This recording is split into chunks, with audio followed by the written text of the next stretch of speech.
Hello friend, Madhumita কিচেনে আপনাদের সবাইকে স্বাগত। আজ আমি বানাবো আলু দিয়ে খাসির মাংসের ঝোল। তাহলে চলুন দেখে নেওয়া যাক আজকের এই রেসিপিটি।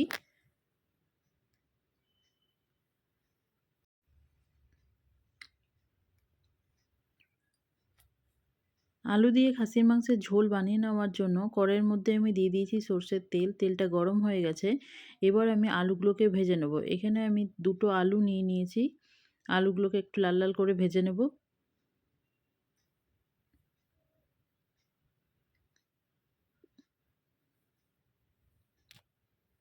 আলুগুলো দেখুন ভেজে নেওয়া হয়ে গেছে। এবার তুলে নেব।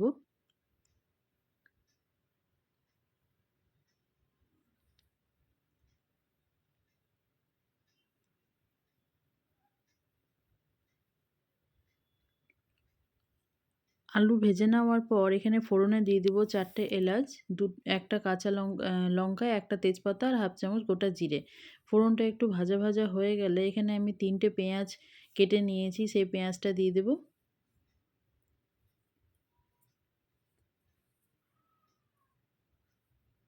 পেঁয়াজটা নাড়াচাড়া করে একটু ভেজে নেওয়ার পর এইবারে আমি পেঁয়াজটা দেখুন লাল লাল করে ভেজে নিয়েছি।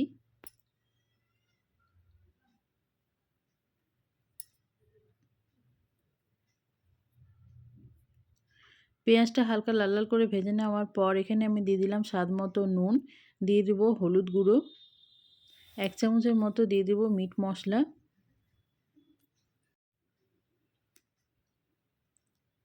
দিয়ে দেবো 1 চামচ ধনে গুঁড়ো আর দিয়ে দেবো 1 চামচ লঙ্কা গুঁড়ো। জিরে বাটা দিয়েছি তাই জিরে গুঁড়ো দেব না। সব গুঁড়ো মশলাগুলো দিয়ে দেওয়ার পর আমি একটা মশলা বানিয়ে নিয়েছি। আদা, রসুন, পেঁয়াজ, টমেটো, লঙ্কা আর গোটা জিরে একসাথে বেটে নিয়েছি, সেই মশলাটা দিয়ে দেব। মশলা দিয়ে ভালো করে নাড়াচাড়া করে নিতে হবে। মশলা দিয়ে ভালো করে নাড়াচাড়া করে নেওয়ার পর এখানে আমি অল্প জল দিয়ে দিলাম যাতে মশলাটা পুড়ে না যায়। এবার মশলাটাকে খুব ভালো করে কষিয়ে নিতে হবে।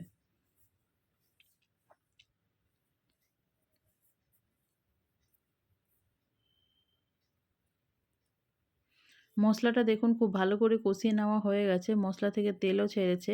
এইবার আমি মাটনটা দিয়ে দেব।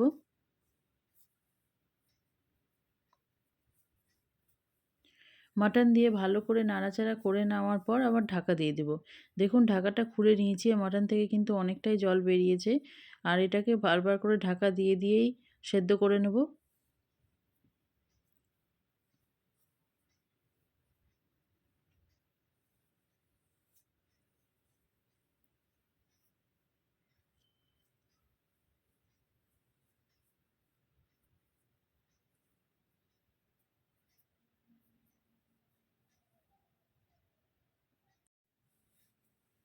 ঢাকাটা দেখুন খুলে নিয়েছি আর ঝোলটাও কিন্তু অনেকটাই কমে এসছে।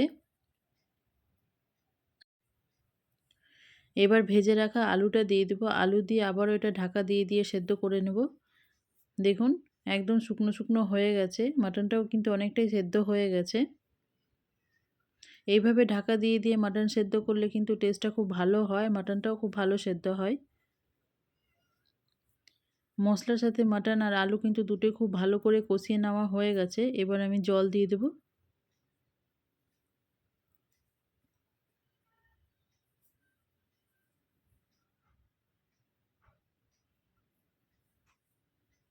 আপনারা যেরকম ঝোল রাখতে চান সেই রকমই জল দিতে হবে। জল দিয়ে ভালো করে নাড়াচাড়া করে নেওয়ার পর এটা ঢাকা দিয়ে দেব। আর দেখুন ঢাকাটা খুলে নিয়েছি, মাটন আর আলু দুটোই কিন্তু অনেকটাই সেদ্ধ হয়ে এসছে।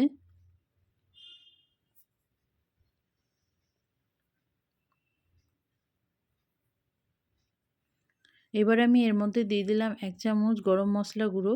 গরম মশলা দিয়ে নাড়াচাড়া করে আরও কিছুক্ষণের জন্য ঢাকা দিয়ে দেব।